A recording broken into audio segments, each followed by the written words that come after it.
Hi, everyone. So Chris Connor and I are getting started. Hopefully you've all come over to the stage and you can see us. And we'll start, I guess it's 5 o'clock on the nose.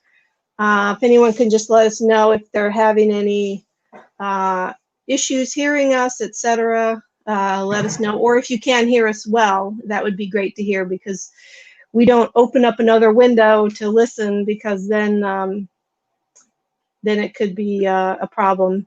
But anyway, I'm Mary Canady. I am the founder of San Diego Biotech Network and now San Francisco and Los Angeles Biotech Network. I will be introducing myself in a few slides, so I won't do that now, but I'll let Chris Connor say hi and whatever he'd like to say. Hi, everyone. Welcome. I'm Chris Connor. I am the host of Life Science Marketing Radio and the San Diego Biotech Network Buzz. Those are both podcasts. And tonight, a little further down the line, I'm going to be talking about, following on Mary's networking workshop, a little bit about LinkedIn and video on LinkedIn, which is becoming more and more common. And I've seen a lot of people have a lot of success building their networks that way. Great. Thank you so much, Chris. And I guess I'm a little bit paranoid. If people could let us know how it's going. We have done an event using Hopin before. So there's a stage chat. And, oh, okay. Now I see in the stage chat that people can hear us. And then there's also an event chat. I was over on the event chat. So thank you so much, everyone. Actually had someone cancel last minute because of the fires. Their power got turned off. So unfortunately, the California wildfire fires are what unites us, one of the things that unite us in California. So what we did for this event is all of the registrations went straight to the California Community Foundation Wildlife Relief Fund, and they fund immediate needs as well as long-term needs, and let's hope we can do something about the global warming that's causing this. All right, so just basics. Introduce yourself in the chat on the right. You can use the event chat or the stage chat, or if you're in a session, you can use that as well, and we'll be talking about that more. Watch the instructional video if you haven't, and I put the link in the reception, which is you can get to on the left, and I also put it in a chat, in the event chat. And then we'll be talking for about 45 minutes, and after that, you'll be able to either do one of two things or go back and forth between the two. You can do speed networking, which we'll get into the details of how that works, and also the sessions or tables, which I'll talk about in the next slide. And then this event isn't too complex, you know, just the items I just discussed, but on the chat, I'll be putting updates. And then also you can, you know, we'll have the themed tables, and you can say, hey, someone join me over at the COVID-19 table. And it's a great way to interact. And then also you can search for people and invite them to video call. In my experience, it hasn't worked perfectly because I think a lot of people are new to the Hopin interface. But, you know, let's hope we all get better at it. And if someone, you know, calls you or sends you a message, you know, please look for that. And then just tonight's schedule. Okay, we're all at the stage now. Looks like we got about 53 people watching. So welcome, everyone. Apologies if I can't keep up with the chats, but thanks for putting them in and talking amongst yourselves. And then we'll have, as I mentioned, speed networking in parallel with themed tables. And so these are the themed tables. Of course, drug discovery and drug development are big in many areas of California. career development is a place you can go if you're looking for a job or you're hiring. So, and we have some people from my company, Eurofins, that are here. We've got a lot of jobs in California, so excited about that. And then COVID-19 partnering, of course, we have a lot going on in California in diagnostics, treatments, vaccines, so definitely head over there. And then for the 3 regions, San Diego, LA, and San Francisco, we'll have tables there. If you either want to meet someone who lives in that area, or and you don't live in that area, or you live in that live or work in that area. And then we'll also have a Q&A and help table. And I like to say this is the area that I'll have my office hours if anyone wants to come by and just say hi. We're all getting used to this new normal. I know we hear that a lot, but that's sometimes the only way that you can say hi to people. So please stop by if you know me or if you don't know me. All right, and so our in real life events have focused on speed networking in the past few years, and it's been very successful. A lot of scientists, including myself, are introverts, so it helps with that because it kind of takes the hard part out of that. So if you want to do the speed networking, you know, definitely be in a spot that you have a nice background, good lighting, and prepare your elevator speech, which we'll be talking about. Then I just want to really point out this area up here in the top right middle area. It will tell you when you're running out of time. And so if you've been to our in real life events, I'm behind you. If you're running out of time, I'm behind you telling you to get up. And I won't be able to do that, which is very nice for me for these virtual events, because that's my least favorite part. But don't let yourself run out of time, and be sure to exchange information before this time runs out, and you'll have 5 minutes. And you can also end early. You know, let's say you already know that person really well, you work with them, etc. You can cut it off short. So I wanted to talk about, you know, we've all done a lot of, as I mentioned, changing with the COVID-19 pandemic, as well as events that happened this summer with George Floyd's inhumane death. And I started to think about my career path. It definitely hasn't been a straight one. And I have been affected by both personal events and external events. And, you know, I don't need to read this whole slide, but I'll just, you know, go through a few highlights that, you know, I had my first job in bioinformatics, although I wouldn't say I know bioinformatics very well, but the sequencing of the first human genome happened in the year 2000, and this kind of helped me to segue into that. And in 2002, I worked at a company called Invitrogen, now Thermo Fisher, and I had the realization that I really liked marketing. I wasn't an R&D. I didn't have that phenotype, as a friend of mine likes to say. And I can tell you the exact moment I had the realization when I learned about what marketing is. And so I went off into this tangent. 2008. I decided to become a single parent. I adopted an 11-year-old, or no, 13-year-old, and being a single parent and working from home helped me out a lot.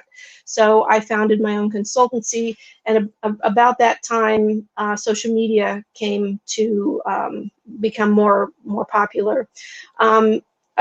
7 years later, started to look at my 401k and thought I should take a full-time job, because, as we all know, full-time job really helps you to put money into your 401k. Fast forward to 2017, when we had the current president elected, and I'd like you to all make 100% sure that you vote. I know we're all in California, and you know, not to get too political, but current president doesn't really believe in science, and that's what I was worried about in 2017. But it turns out I don't really know that much about nonprofits, so I had kind of a hard time, and I started to look at my 401k again. And also in 2019, I got a fantastic opportunity to work at Eurofins, which is a global company, 50,000 employees, lots of locations in California and jobs. and I actually work in the area of diversity, equality, and inclusion, which is pretty much my dream job. So I just wanted to point out that, you know, it wasn't a straight path. I followed a lot of tangents, but I always kind of listened to, you know, my heart on what I really wanted to do. But also there were external forces that shaped my career, and I think I'd like you to all think about that. And so this is just a summary of my presentation, as well as with Chris Connor. So in order to be seen and heard, and so I went through somewhat of a circuitous route to find my passion. And, you know, I'd like you to think about it more. You know, I did think about it along the way, and different things caused me to go in this direction. But definitely, if you find your passion, it helps you to be more confident and to go after that. And then also with COVID, your online presence is more important than ever, and nothing points that out more than this networking event where we've got, you know, now 60 people watching, and you'll be able to network later. And so we'll be talking about your brand, your elevator speech, and LinkedIn. And then Chris Connor is going to talk about something that I haven't been able to do, is to use more video on LinkedIn. Even though I'm sitting here talking to you all, I have a block in being able to post short videos on LinkedIn as he does. And then also, I work in equality. I see issues that scientists have, you know, all scientists, not scientists that are, you know, the so-called protected categories, such as women or people of color. And I really have come out with a new appreciation for how scientists can get the most out of their career. And it starts with choosing companies that value diversity, equality, and inclusion. And it's not just a catchphrase. It really is important, and I'll be talking about that. And then also another thing I found in my current job and along my journey is that you really need to empower yourself, because a lot of scientists, I don't know what happens to us. I think we think about the facts too much. And, you know, am I able to apply for this job when I only have 72.4% of the requirements because we're so analytical? Yes, you should apply for that job. You shouldn't overthink it. So being seen and heard. All right, so I put a poll in to ask you about emotional intelligence. And this is something that I think I started learning about maybe 10 years ago, and really have come to appreciate it. But there's a emotional intelligence test called Myers-Briggs, and just ask you questions, you know, tailored to whether or not you're an introvert or an extrovert. And I was actually surprised to find I'm an introvert. But as I went through what my personality type is, which is INFJ, so I'm an introvert, I'm intuitive, I am a feeler instead of a thinker, and I'm a judger, you know, for better or for worse. I started to realize I'm an introvert by nature, but I'm an extrovert when I'm passionate. So I'm very passionate about what I'm talking about tonight, so I'm able to come out of my shell. But if you've been to our in real life events, you may have noticed that I do a lot in the beginning, and then I go sit and I just kind of recharge. And that's probably, you know, I won't be able to do that as much tonight, but I will be at the Q&A table. But it really helps you to understand, you know, how to get the most out of situations. So I've learned, for example, at work, that I'm an extrovert in the morning, and then I need to recharge in the afternoon. So I'm more of an introvert then. And also in interacting with other people who are extroverts, you know, how to get what you need out of meetings, etc. So it really helps out. And so we'll look at the polls here, and I'll look at the results. And so 66% of you have taken Myers-Briggs, 7% have taken DISC, 17% have taken something else, and only 10% of you have not taken it. So that's very encouraging to me, and I think it's something that's becoming more well known. All right. So also, if you want to find out what you're passionate about, you really need to think about your personality as well as what you like to do. And there's a Japanese concept called ikigai, which I'm a big fan of, where you take what you love, what the world needs, what you can be paid for, and what you're good at, and finding the center there. And to be honest with you, I don't know, I'm not sure that everyone finds this, because, you know, there's people who want to be an actress, and not everyone can be an actress. And so you may find yourself somewhere outside this center, but I think the closer that you get to it, the happier you'll be. So you should think about what parts of your job do you like or dislike. Do you ever flow, which is from Daniel Pink in a book called Drive, where you just lose track of all time. And that for me is actually coding websites. So that's something that, you know, I don't want to do 100% of my time on, but I really enjoy it. And then also, what activities and hobbies bring you joy? Is there any way that you can marry that? So obviously I like to plan events, and that works out very well. And then also the emotional intelligence tests may suggest to you that, you know, if you have an introverted personality, maybe you don't want to be the CEO of a company, but maybe you can still make a really good contribution by being, what is that called? Independent contributor. There's another word for it, where you are, you're very important to the company, but you may not be managing people because it's not something that you want to do, to be in meetings all day. And again, is there a tangent you can follow in your field? You saw that I followed several tangents. And if you're struggling to answer these questions, it's okay. It's just good to think about it. And then also you can look externally, and we're very lucky that we live in San Diego, and well, I guess now you can take classes anywhere, but you can look for classes or accreditations in your area of interest. And I'm a big fan of UCSD Extension, even though I don't get paid from them. I did do a project with them once, but I'm a big fan. Everything from regulatory to marketing to writing.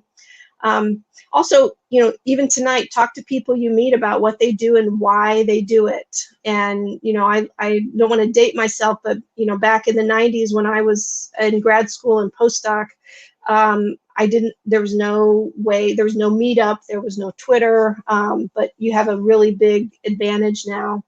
Also, I'm a big fan of LinkedIn. Follow someone that you admire and just see what they do, and, you know, try to emulate what they do. And then also network and volunteer. And at the very end of the presentation, I have a list of other organizations throughout California that you can do this. All right, so building your personal brand, it's now more important than ever. And, you know, I looked over these slides, and I think that people are starting to come around on this. And I like to use the example of a man named David Schiffman. He's a scientist, and his Twitter handle is Why Sharks Matter. And so he's a marine biologist, and he talks about, you know, why it's important to not vilify sharks. And of course, you know, if you're a biochemist, you know, I don't know that people will be as interested in enzymes as they would be in sharks, but you can find a way to do this, and follow news and publications. So there's all sorts of ways to find this. And as I'm sure many of you know, we have news on all of our websites that we pull from other publications, but it's really easy for you to follow these days. And then Twitter, blogs, YouTube, all the social media. You know, you can find scientists literally on in any of these media, and just, you know, become that person. So I have had a few different personal brands, and, you know, now mine is more geared towards diversity, equality, and inclusion, as well as networking. So it doesn't have to be the be-all, end-all what you want to do right now. All right, your elevator speech, and I have a feeling I'm going a little bit long, so I'm going to not go too much into this. But for Halloween, we've got, now I'm forgetting his name. But Tom Hanks played a Halloween character that's it has a really funny name. Someone will probably put it in the chat, but it's escaping me right now. But don't be scared. You know, as long as you plan it, then you can be ready for any situation. And then, as I mentioned, I'm going to kind of go over this quickly. And we actually have an elevator speech worksheet that you can download at sdbn.org/calvirtual. And so to make sure that we don't go over. David S. Pumpkins, thank you very much. And hopefully this link will work. But you can download, and it is a little bit late because the event's coming up, but at least you can think about these things. And if you're really nervous about it, you know, no one's going to know if you plan your elevator speech instead of listening to this talk. All right, so LinkedIn, it's your 20s resume and CV. Your headline should be your personal brand. It can be the problem you solve, not your current title. So, you know, especially if you're looking to go up, you know, let's say you're a manager now and you want to be a director, you may not want to put that you're a manager now. You may want to put, you know, this is the problem I solve. You know, I bring people together to solve problems.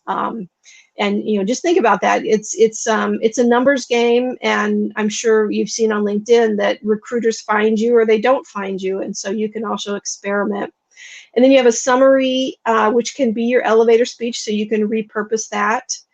I would use action words and bullets, and anything that you find online that tells you how to write your resume, you can also use on LinkedIn. So action words are like created, developed, so it shows that you're being active.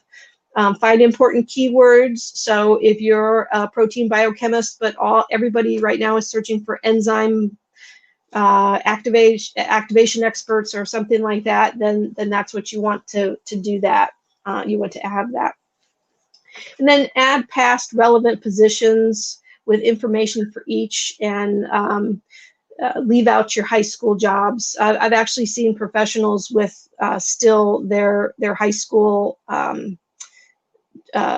jobs in there, and you know, maybe some of you are very young and you don't have much to put on your LinkedIn profile, but try to find things that you can put that are more relevant. And then of course your education and publications, projects, and volunteering. I actually hired someone once. There were two candidates, and one candidate had done volunteering with a San Diego organization called Connect, and that kind of put her over the top, and we ended up hiring her. So just a little bit more, include your contact information, check for spelling errors, and you actually can't do that on LinkedIn. You have to download a PDF and open it in Microsoft Words. Business cards, you can get a vanity URL. So my LinkedIn profile is /Mary Canady. And so it's easy for me to remember. And, you know, I see some people with their name and then 6 numbers, and it's like, why not just change it to your name? So headshots are very important. I actually just got one in San Diego with someone, a photographer that does them socially distanced. So we're lucky in California. Most of us can go out and get an outdoor headshot. So I'm happy to give you her name and number. And then adding connections is important. Of course, your network is very, very valuable for you to find jobs and also role models. Follow companies. You'll be the first to know. You know, for example, if someone's got a new COVID project, they're probably going to be hiring in certain areas. Then also set up job alerts. I mean, let LinkedIn work for you. And I think LinkedIn has become one of the major areas to post jobs. And then here are the worksheets that are available. It's one worksheet, double-sided, and then there's an elevator speech worksheet at sdbn.org/calvirtual. And I will look at all the chats when I have a chance. Then I'd like to open it up to Chris. I don't know if you want me to keep the screen up, Chris, or turn it off so they can see you. No, that's all right. Yeah, I don't need the screen at all. I mean, people can find the podcast, I am sure. So thank you. So I'm going to tag on to what Mary's been talking about with respect to LinkedIn. So if you spend any time there in the last year, you'll notice not only a change in the app recently, but also sort of a change in the vibe on LinkedIn. And people are doing more than just sharing interesting articles. And so some folks might say it's becoming more like Facebook or Instagram, and that may be true. That's not necessarily a bad thing for you. But you have to learn how to take advantage of it. And then if you don't like, I like to tell people, if you don't like what you're seeing, you can curate your feed. So if people are putting up things that annoy you or just not helpful, I like to stay connected with everybody, but I don't need to see what they're putting up every day. So I unfollow plenty of people, and I follow the people who I know are going to provide value to me, on a regular basis. So the key thought there is LinkedIn is not just a Rolodex anymore, but it's really a way to actively connect and build relationships. And my whole business has been essentially built around networking that happened through LinkedIn, I would say. And so this idea of empowering yourself, there is no better place and no other social media, I think, where you can do this as well. But you have to know it's going to take some time and some consistency to make it happen. So the simplest thing to do if you want to get involved on LinkedIn, or if you want to start building connections, is to follow people that you find interesting. Like Mary said, follow the people you admire. Follow people who are doing things well, even if they're not necessarily the person you'd want to connect with, but just to watch how they're doing. I do this to a reasonable degree to learn from other people who seem to be successful on LinkedIn. How are they doing it? And then try to think, how can I do something similar? And then, of course, for anyone, whether you're following them or someone relevant to our industry, if you see something that strikes you, leave a comment, and try to leave a thoughtful comment, add on to it, whatever you can do, even if it's a simple thank you, hopefully more than that, but that's how you get noticed. I have people who have connected to me because I commented on a post that someone else made, but they were looking at and they go, I wonder who this guy is. And of course, sharing interesting news with your network. So if there's a particular topic that you're passionate about around life science or otherwise, you can share that with your network. One thing, and I'm not an expert on the LinkedIn algorithm at all, but I'll give you two tips. One is that you can write a fair amount of text. It's good to space out your paragraphs. Just makes it easier to read. People are more likely to read through them.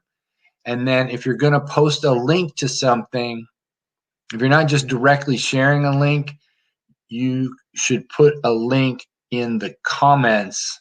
It will get better traction than if you link directly out of LinkedIn from the feed. I don't know why that is, but I've heard that from several people who are LinkedIn experts.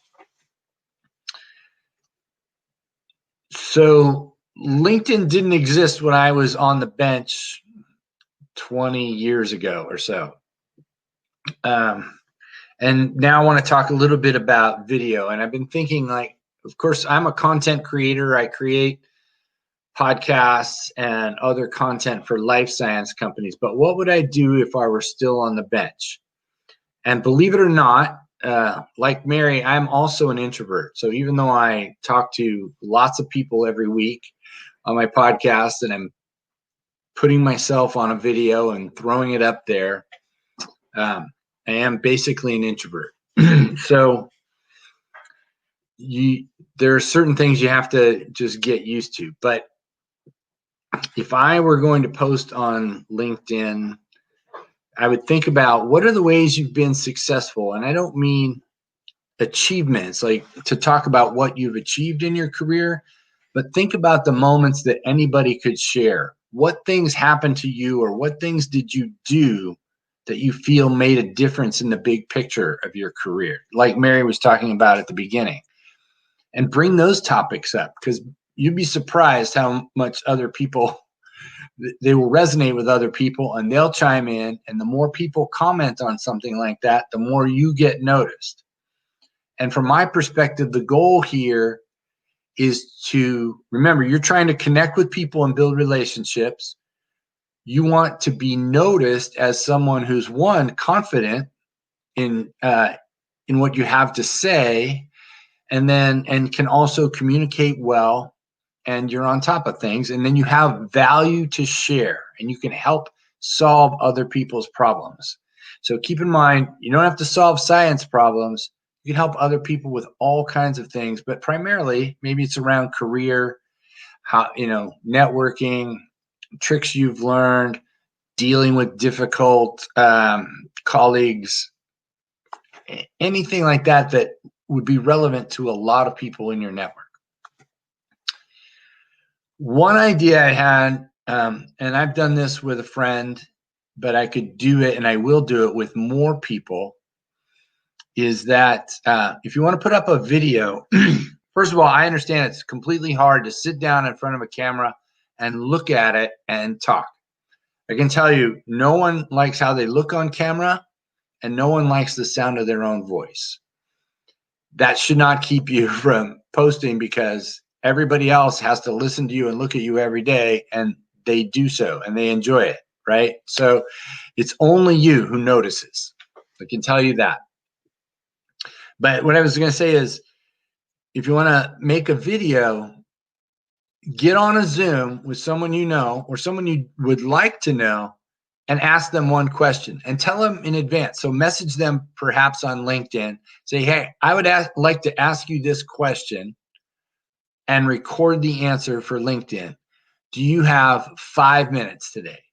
And make no more than 5. And then get on a Zoom, record it, and post that. And if you did that once a week, I promise you, you will start to get some traction. So that's one idea for just videos in your feed. So some of you may also have noticed that LinkedIn now has stories. So if you don't know what those are, maybe you're familiar with Instagram stories, but they are shot vertically on your phone. It's a vertical video, or it could be a static image that you put some text or tags on. They are only available on mobile, so you'll never see them on your laptop or your desktop. They're 20 seconds at a time. So the clips, the maximum video clip you can upload is 20 seconds, and they go away after 24 hours. So if you want to get comfortable talking to people on LinkedIn by video, this is a great way to do it, because you can put it up there, film yourself for 20 seconds, let people know what you're doing today, what you're interested in, ask your network a question. And the good news is, besides it goes away in 24 hours, you're going to see who saw it and how many people. And what you're going to realize is that early on, no one's watching. Right now, I had put one up last night. I think 6 people have seen it. And my network is fairly large. But it's a good way to practice without thinking, oh my gosh, my whole network's going to see this. I'm going to embarrass myself. They'll never talk to me again. That's not going to happen. And then you get more and more comfortable doing that on a regular basis. Again, trying to provide value with everything you post. And then you can build your network that way while you're getting comfortable putting things up on LinkedIn. And then, of course, if you have announcements, like you're going to be somewhere, if you ever get to travel again, you want to meet up with somebody, it's a great way to say, hey, I'm going to be around. I'm going to be over here. Come talk to me. Things like that. So that's kind of what I have. If you make a video that's longer than 20 seconds, you can get an app on your phone called Cut Story, and you load the video into that, and it'll cut it up into 20-second pieces for you, and then you put each of those onto the LinkedIn story. So that's all I have on video, but I really encourage people to, whether it's video or just longer textual content and interacting with people on LinkedIn, you're missing a huge opportunity for your career if you are not taking advantage of all the tools that are available. Thank you, Chris. Thank you. I hope I didn't go too long there. No, we'll figure it out. And we did a poll asking, are you willing to try LinkedIn video? We've got 80% for votes saying yes, 20% saying not sure. So I will include myself in someone who's going to try video. Those are great tips. All right. All right. Thank you. All right. So we talked about being seen. What about being heard? And so I am a leader in the Equality Driving Excellence initiative at Eurofins, and I can tell you it's not just about women and people of color. It's anyone who wants to advance. You know, I think scientists by default are, you know, we talked about introverted, very analytical, and not wanting to ask about advancing. So, you know, nothing I'm saying is for any group. It's for all of us. I like to say a rising tide lifts all boats. If we could all advance and, you know, be more confident. You know, we talked about science advocacy. You know, that's kind of my brand, you know, that's gone throughout my career. So there's a story done by the new-ish biotech reporter for the San Diego Union Tribune, replacing Brad Fikes, who unfortunately died about a year ago. And Jonathan's hit the ground running, and he did a story about life sciences and people of color. And the article is called Black People Still Few and Far Between in San Diego's Biotech Industry. And you can see here the two red arrows. Two very underrepresented groups are Hispanic or Latino and Black or African American. Both of them have much fewer in this yellow life sciences and biotech than the general population. And Bio has also come out with a study as well. It's very eye-opening. And, you know, there are many studies that show that this really points to a detriment to human health. So I'm actually in the Pfizer COVID-19 clinical trial for the vaccine. And, you know, they've asked me several times about getting more Black or Asian participants because they need more of that. So, you know, all the clinical trials have traditionally been done on white males. And so it's very important for the health of all of us that we have more people in biotech and pharma to think about these. And then also diversity, equality, and inclusion, or DEI, also is shown to improve business results. So I can probably send you 5 market research reports that point to this directly. So it's not only the right thing to do, but it improves business results. So it should be an imperative to anyone in biotech management and to those who are looking for a job or who are actually in a company and they might not be a protected status. You should be an ally and help anyone in a protected status, and we'll go through that. And as I mentioned, a rising tide lifts all boats, so it helps us all. So what can you do? So you can ask your prospective or current employer or do the research. So I was actually on a panel, which I've detailed down here. Eulalia Kutenho, I'm sorry, I don't remember how to pronounce your name, Eulalia. I know she's here tonight.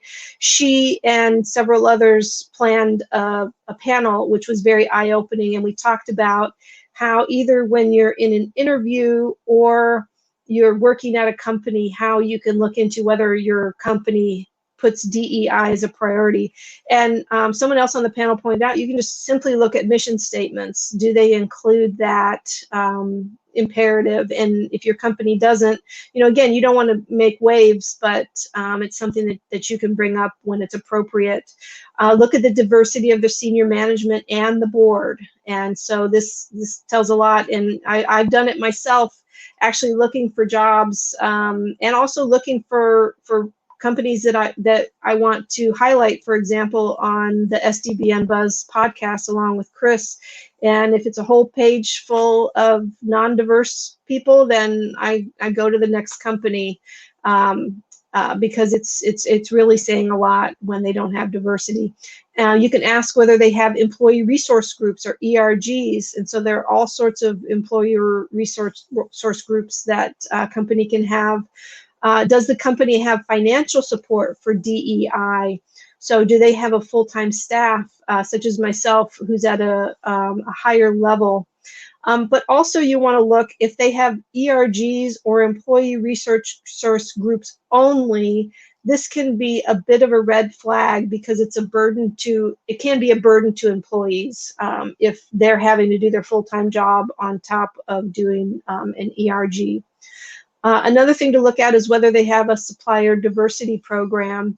And I know Tracy Warren is my colleague at Eurofins, and she worked very hard on looking at what we're doing at Eurofins and getting us graded in the Human Rights Campaign index.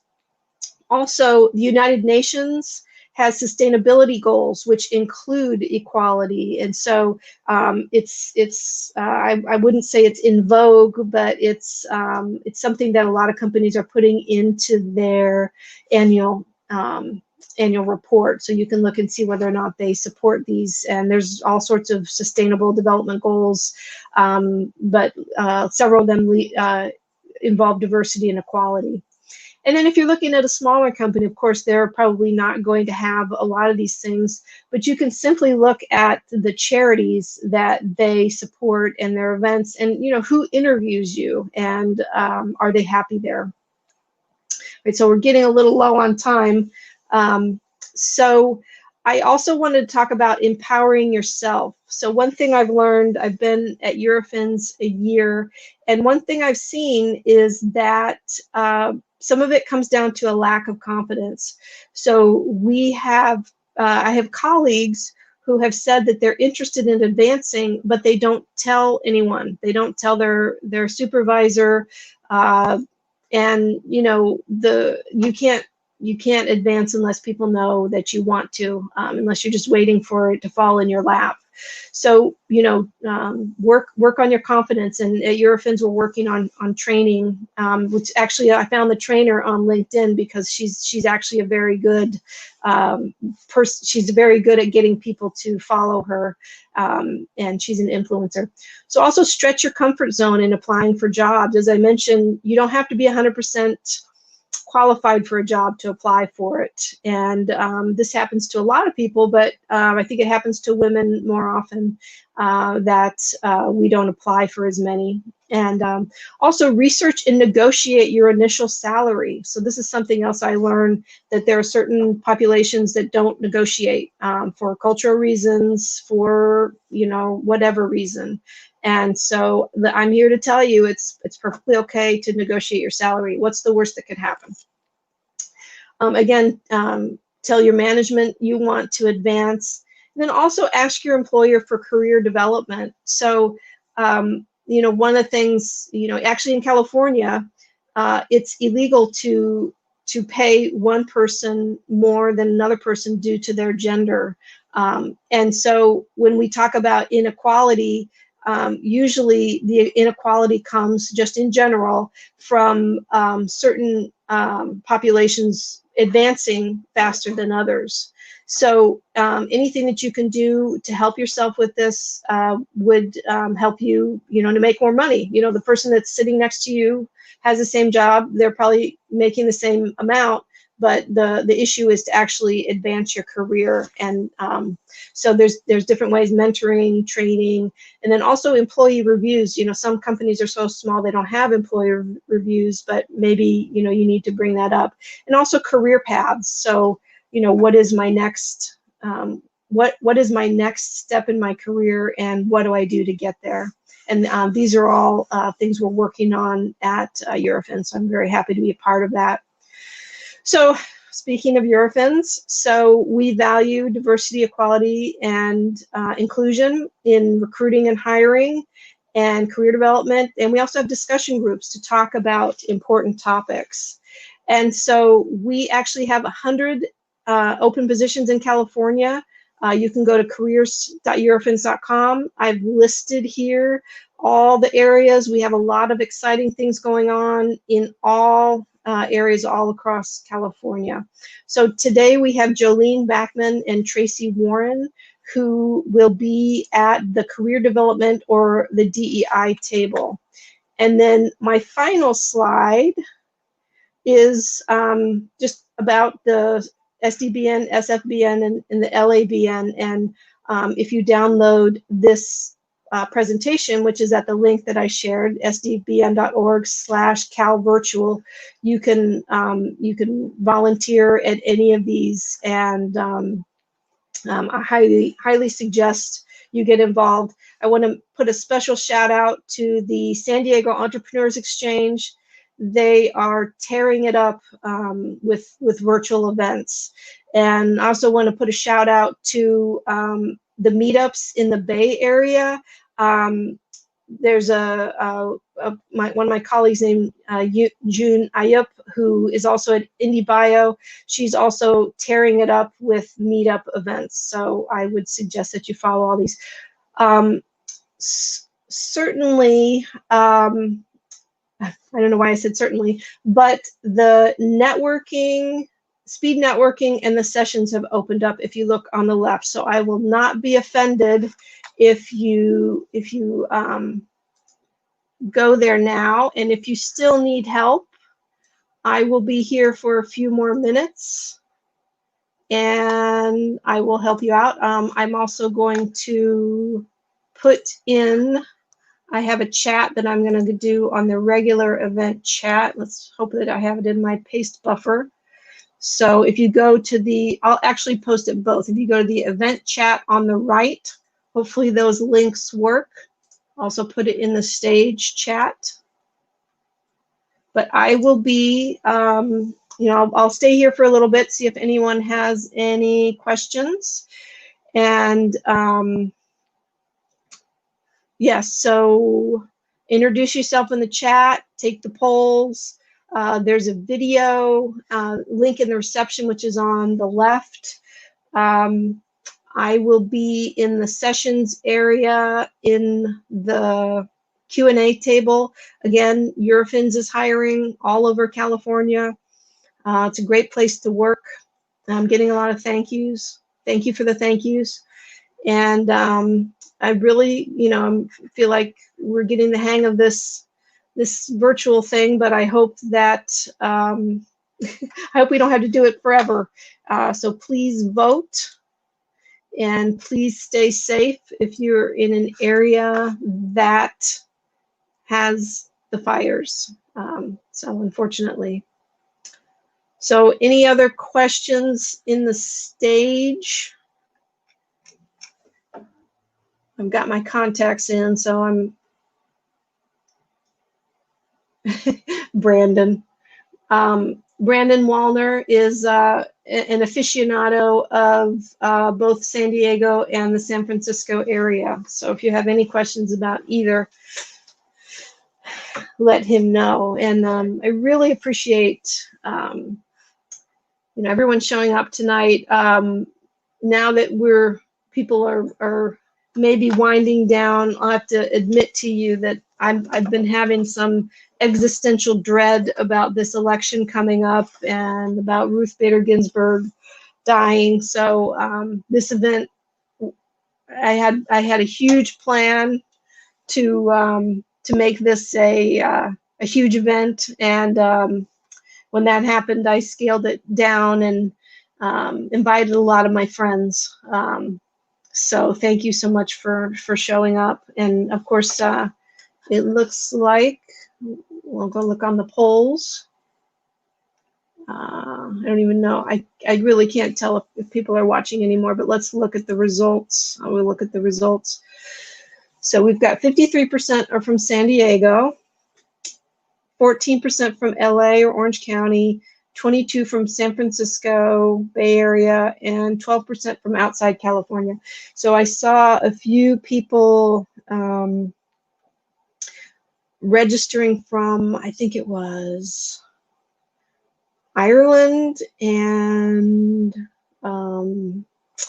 New Zealand or Australia. So I'd be curious to hear, again, I don't even know if anyone's listening to me anymore, but I'd be curious. I couldn't tell from the